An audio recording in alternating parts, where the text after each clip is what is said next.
All right, we got Barry DS coming up here on NFL Daily. Also, shout out to CJ DeYoung for the $2 super chat. Will Jamal Adams sign an extension before the start of the regular season? This is a tough question, right? When I think about Jamal Adams and how much he's going to want, I imagine he's going to want top 5 safety money. However, I just don't have him ranked as a top 5 safety, and actually PFF doesn't either. When they broke down their top, I believe it was like 25 safeties entering the year, they had him ranked as the 10th best guy just because he's horrible in coverage. I mean, let's face it, he is. But if they use him in the correct way, which they have been, especially putting him up in the box near the line of scrimmage, that's where he's the best. But in terms of paying him before the start of the season, I don't think that they're going to end up getting it done personally. So what do y'all think here? Is Jamal Adams a top 10 safety? I want you to type Y for yes, or I want you to go down in the comments section and type N for no. It's close. I am probably going to end up putting him as a top 10 safety, but he is a fringe guy. I will also say this, just because he's top 10 doesn't mean he's not overrated. All right, Jason. What player on the Seahawks do you think will have a breakout year? So a breakout year for a player on the Seahawks. Let's go. Man, their defense is pretty set. Puna Ford. DJ Reed could be a guy to keep in mind. I almost want to say Puna Ford because not enough people really appreciate how great that guy is. I mean, he's one of the most underappreciated defensive tackles in the entire league. So I'll throw his name out there. But offense is pretty much set. The running back is pretty much set. So, yeah, let's go with a guy like DJ Reed. From Mark Pryor, due to him being more explosive and him being a better athlete, do you think Dwayne Eskridge will be better for Seattle than David Moore was? Good question. Now, Moore, of course, is gone. He's in Carolina, I believe. Last year, he caught 35 passes, 417 yards, 6 scores. He also had 8 carries for 61 yards. I don't know if Eskridge puts up that level of production in his very first year. Maybe he comes in just a bit south of it. But I think it's a pretty good benchmark. I could see him catching, 38 passes for 450 yards and a couple big plays, including some on the ground. Maybe not the 6 touchdowns, but receptions and yards, yes. And I do think long-term, Eskridge will be better than David Moore as well. For Hyper 3 channel friend, who is the better player, Tyler Lockett or Cole Beasley? I am a big fan of Cole Beasley. I think one of the best slot receivers in the NFL. He's damn good at what he does. But Tyler Lockett's better. I would say Cole Beasley is maybe a top 30 receiver. I think Tyler Lockett is a top 20 receiver locked and loaded. So give me Lockett over Cole. From Dom 10, which looks like my profile picture with a very fake mustache on there. Appreciate it. Seattle 2022 third-round pick and Rashad Penny for Stephon Gilmore. I don't think Rashad Penny really moves the needle for New England. Remember, they have Damian Harris. They, I guess, technically have Sony Michel. They drafted Ramondre Stevenson in round 4 this year. They also brought back James White. So numbers game-wise, it's not really there for Rashad Penny. The draft pick, I think, might be pretty close. I don't really know how much Gilmore is worth. I think it's worth a little bit less than what some people might think. I'm talking like he might get a top 50 pick back. For Mariners fan, will the Seahawks get Julio? I know that there was the report out there of, hey, the Seahawks and Falcons talked and, Russell Wilson wants Julio, which I'm sure he does.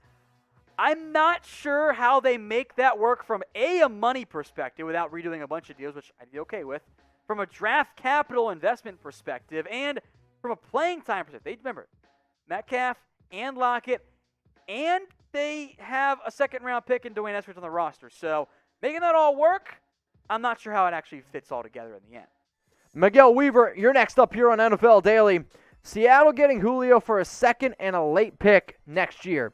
Well, what's the late pick, I guess? Because I know they don't have a first-round pick. They lost one of their fourth-round picks, but I believe they picked up another fourth-rounder. So, I mean, a second and a fourth-round pick for Julio Jones. If I'm Seattle, I would do it. But is Atlanta going to accept that? It does come down to if a team is willing to give Atlanta a first-round pick. But if I was Julio, man, I would love to end up going to a team like Seattle.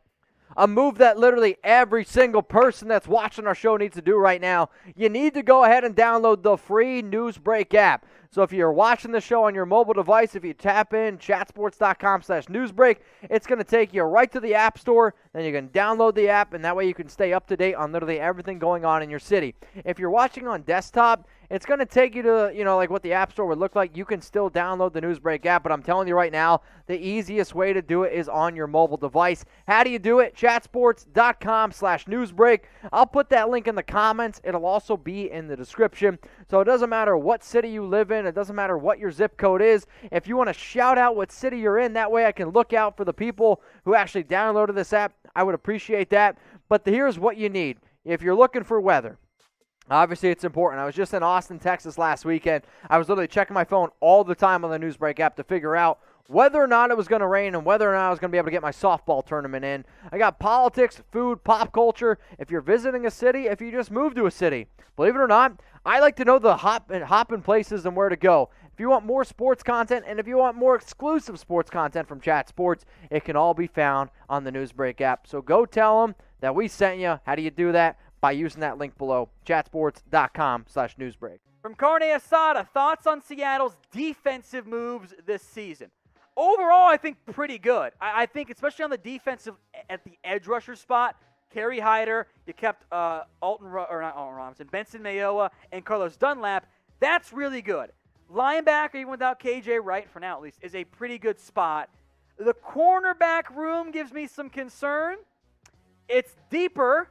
It's also rather unproven. So you also lost Jaron Reed. That's a bit of a tough blow there, but I think LJ Collier can play that role pretty straightforward. So overall, I think it's about what could have been hoped for given how little draft capital and draft picks they had.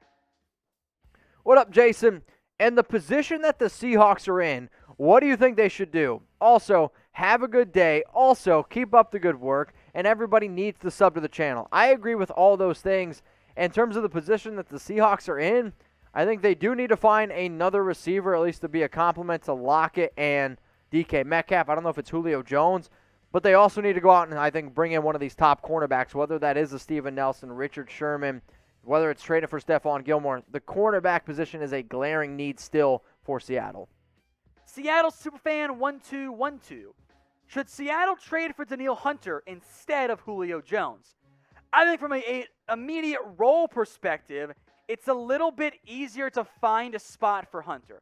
I know there's some unhappiness from Hunter's side with his contract.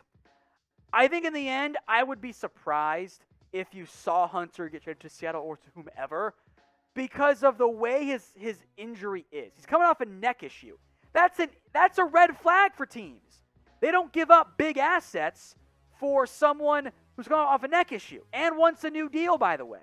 Now, Seattle sunk money into Kerry Hyder and Benson Mayowa and Carlos Dunlap. So before the season began, they made sense. I think right now, probably a bit too many butts involved there for that one to go down. This question's coming in from Homer Hammers. Will the Honey Badgers sign an extension before week 1? Another good question here, and it kind of ties into the question that I answered actually a little bit earlier on about Jamal Adams and his extension. Here's the thing. If you're, the Kansas City Chiefs and you plan on extending Matthew, you got to do it before Jamal Adams. And if you're the Seahawks and you want to extend Adams, you got to do it before the Honey Badger ends up, extending his.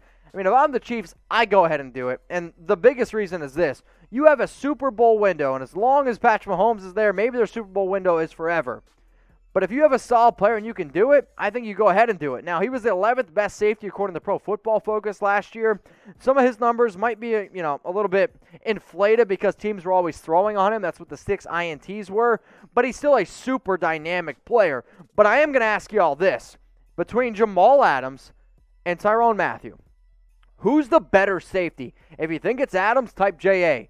If you think it's the Honey Badger, I want you to type TM. My vote, I am going to go with TM. I get what Adams is, and he is a good player in his certain scheme. However, I believe Mathieu can play in a lot of different other schemes, and he's a lot more versatile. So for that reason, I'm going to disagree with PFF, and I'm going to go with TM. CBK Savage, Seattle trades a 2022 second, a 7th, Freddie Swain for Julio Jones, and a 2022 6th. For starters, I think your value is about right. I don't know why you get a 6th-round pick back. I love it when people do this. CBK, I love the question, by the way. Always trying to get that extra pick back. I respect it. I love it. It's so great. I think the value is actually probably fair. It's a 2nd-round pick, a day 3 pick, and another former day 3 pick there in the end. I think the value's right. I think Seattle says we can't make it work money-wise, or at least we choose not to make it work money-wise in the end. But I think value-wise, you're spot on. And in the end, if Julio does go for a 2nd-rounder, there's like 25 teams, fan bases that go, well, why didn't we do that? I don't think Julio's value is quite that high around the NFL. Let's go to David Salama. Who are your top 6 wide receivers for fantasy points this upcoming season? Oh, boy. Top 10 receivers for fantasy. If Aaron Rodgers is in Green Bay, I'll go with Devontae Adams. I'll throw in DeAndre Hopkins in there. You can throw DK Metcalf in there as well. I'm trying to think of some of these other top receivers coming up. Tyreek Hill definitely deserves to be in there. I can't count right now off the top of my head, but is that top 5? I'm not 100% sure. But you know what? Those are definitely my top 4.